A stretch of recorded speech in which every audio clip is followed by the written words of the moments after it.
随着投票率愈来愈近，国民党市长候选人谢龙介甲阿兰区议员候选人董小云的联合竞选总部16号暗时正式成立，真侪社团、协会甲姊妹会等单位拢到场相挺，会场随着国旗、党旗的进场声势盛大。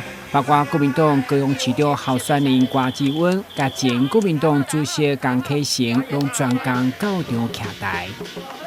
这过做拜托的，咱的龙介生真正站出来，要来挑战咱的黄伟哲。伊特别推荐的咱的童小云，卡有柯志恩，这里无用，嘛是要客人家来推荐咱的童小云。所以大家，咱安南的雄心是大，互我特别拜托一下，真正，民进党做到有够烂，你袂当搁做一个沉默的大作。你拢安尼无咧讲话，无要出来投票，你就是互蔡英文当伊的总统府咧大笑，绝对袂当互民进党伤摇摆。你一定要用你的选票来教训咱的民进党。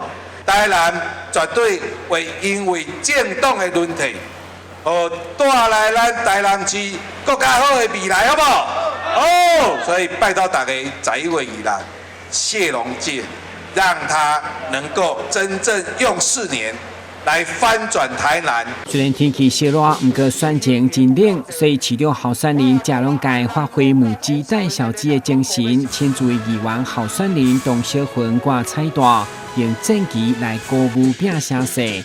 会中2位候选人在市中心因当选老人免缴健保费，高中小用午餐免费来争取选民认同。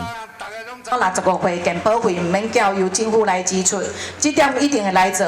我甲市长候选人顺利，今年11月26当选，明年1月1就唔免来缴啊，来唔免来缴满65岁健保费，互咱有尊严，安尼好嘛？对。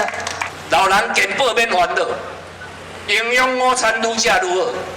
才有足侪老人咧甲我怨叹，伊讲安那？咱别人拢无，唔免纳，谁啊？咱台南市爱纳。台北、新北、桃园、台中、高雄，老人健保拢唔免纳，唔免烦恼。敢若咱台南市的老人、里顶的国民，即马是安那？台南的老人说软敢若麻糍，啊，恁高雄的老人说硬敢若甜，伊唔免纳，谁啊？咱来纳，对不对？选举之后人气相当要紧，特别竞选总部成立，就是考验候选人基层实力甲人脉呈现。台南新闻军集采访报道。